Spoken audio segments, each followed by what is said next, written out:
제26장.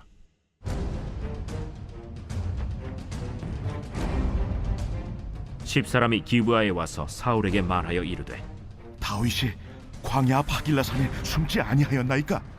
사울이 일어나 십광야에서 다윗을 찾으려고 이스라엘에서 택한 사람 3,000명과 함께 십광야로 내려가서 사울이 광야 앞 하길라산 길가에 진치니라.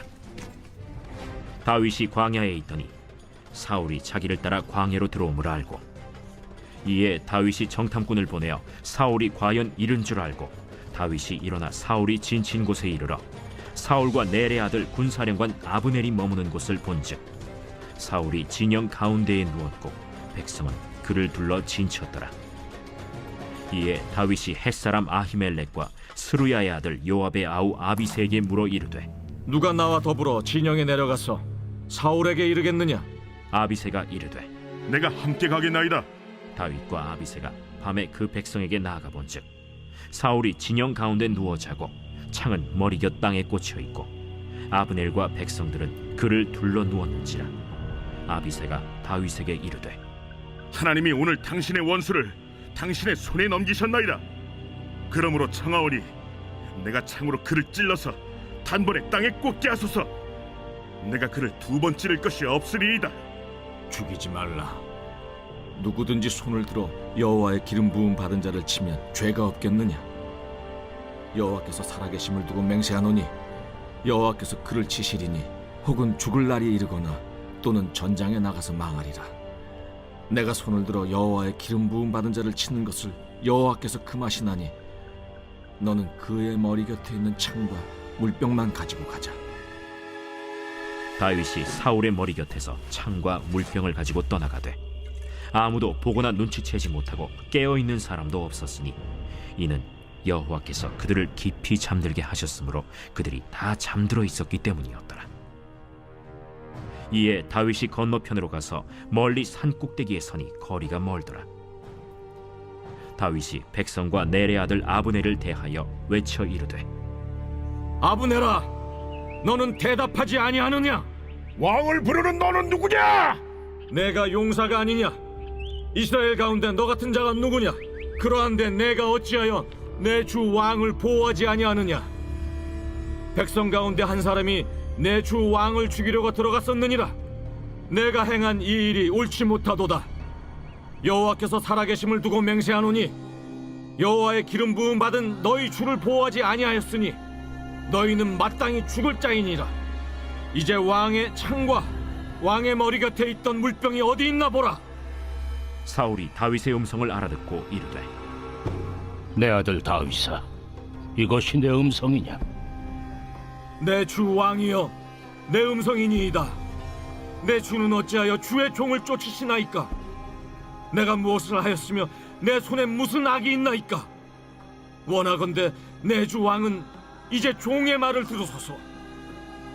만일 왕을 충동시켜 나를 해하려는 이가 여호와시면 여호와께서는 재물을 받으시기를 원하나이다마는 만일 사람들이면 그들이 여호와 앞에 저주를 받으리니 이는 그들이 이르기를 너는 가서 다른 신들을 섬기라 하고 오늘 나를 쫓아내어 여호와의 기업에 참여하지 못하게 함이니이다.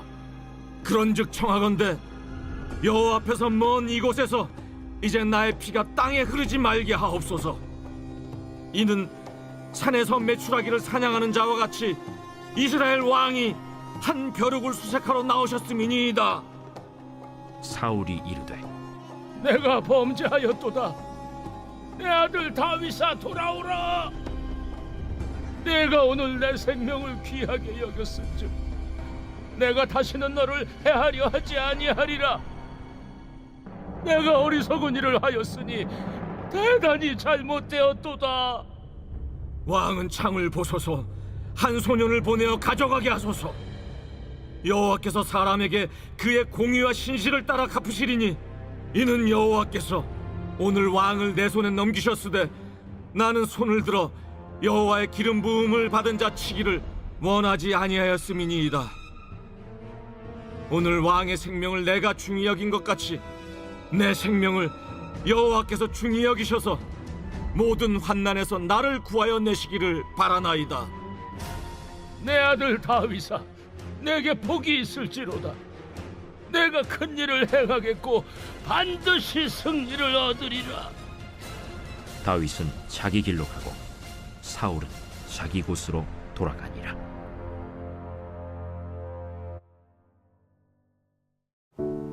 오늘의 말씀 사무엘상 26장의 말씀입니다. 오늘은 다윗이 도피 생활 중에 두 번째로 사울의 목숨을 살려준 하길라 사건에 관한 말씀입니다. 사울이 선을 악으로 갚으려 했다면 다윗은 두 번씩이나 악을 선으로 베풀면서 자신의 안전보다는 하나님의 절대 주권을 더 중요하게 생각하였습니다. 이 두 사람을 통해 하나님께 인정받은 사람의 모습은 어떠해야 하는지 우리는 보게 됩니다. 먼저 2절의 말씀을 보면 사울은 십광야에서 다윗을 찾으려고 이스라엘에서 택한 사람 3,000과 함께 십광야로 내려갔습니다. 지금 사울에게 최대의 관심사는 다윗을 찾아 죽이는 일이었습니다. 다윗을 죽이지 않으면 자신의 자리를 안전하게 지킬 수 없다라고 생각했기 때문에 사울은 다윗이 어디에 숨어 있는지 듣자마자 군사들을 이끌고 다윗을 죽이려 내려간 것입니다. 이러한 사울의 행동은 하나님의 뜻을 전혀 생각하지 않는 어리석은 자의 모습이라 생각합니다.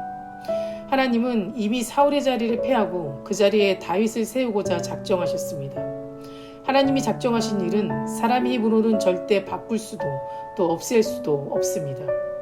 그럼에도 사울은 하나님의 뜻을 찾지 않았고 자신의 왕위를 지켜내기 위해 급급해 다윗을 죽이는 일에 온 힘을 기울이며 자신의 소중한 인생을 낭비하고 허무하게 살아갔던 것입니다.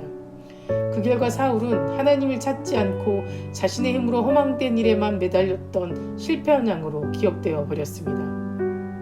만약 사울이 하나님의 뜻에 순종하였더라면 비록 왕위는 지키지 못했다 하더라도 더 이상 범죄하지 않고 이스라엘의 왕위에 기틀을 세운 왕으로 기억되었을 것입니다.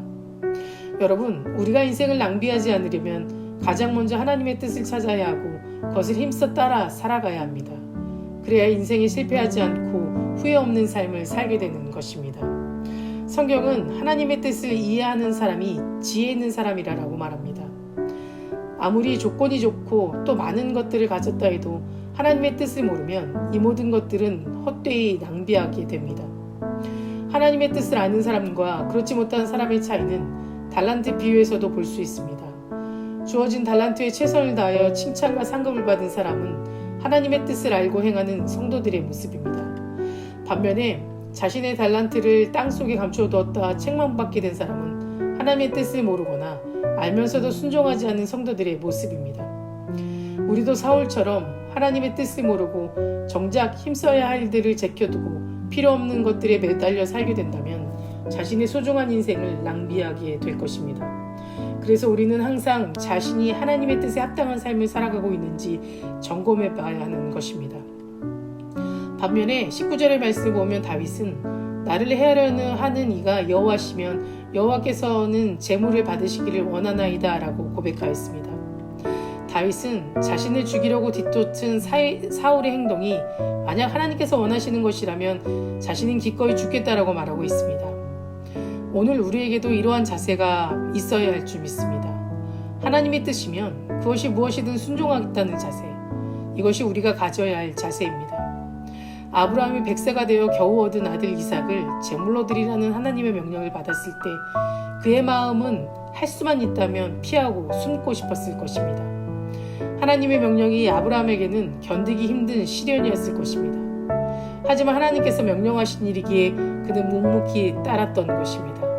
성도 여러분, 우리도 하나님의 뜻이라면 그것이 내 뜻과 다르더라도 순종하며 살아야 합니다. 하나님의 말씀이 달면 삼키고 쓰면 뱉듯이 듣는 것이 아니라 하나님 말씀이라면, 하나님의 뜻이라면 그것이 설령 고난이라 할지라도 기꺼이 감내하고 하나님의 뜻을 구하고 감사를 먼저 고백하며 살아가야 합니다. 그것이 하나님이 원하시는 합당한 자의 모습입니다. 예수님도 자신의 생각을 절대 앞세우지 않으셨습니다. 언제나 하나님의 뜻을 먼저 구하고 그 뜻에 순종하셨습니다. 죽음의 순간까지도 예수님은 자신의 뜻을 고집하지 않으셨고 아버지의 뜻대로 되기를 원합니다 라고 기도하셨습니다. 결국 예수님은 죽기까지 하나님의 뜻에 자신을 철저히 복종시키신 것입니다. 우리가 하나님의 뜻에 순종하는 것은 하나님의 피조물로서 또 우리의 삶의 본일 보이신 예수 그리스도의 주로 섬기는 자들로서 마땅히 해야 할 일입니다.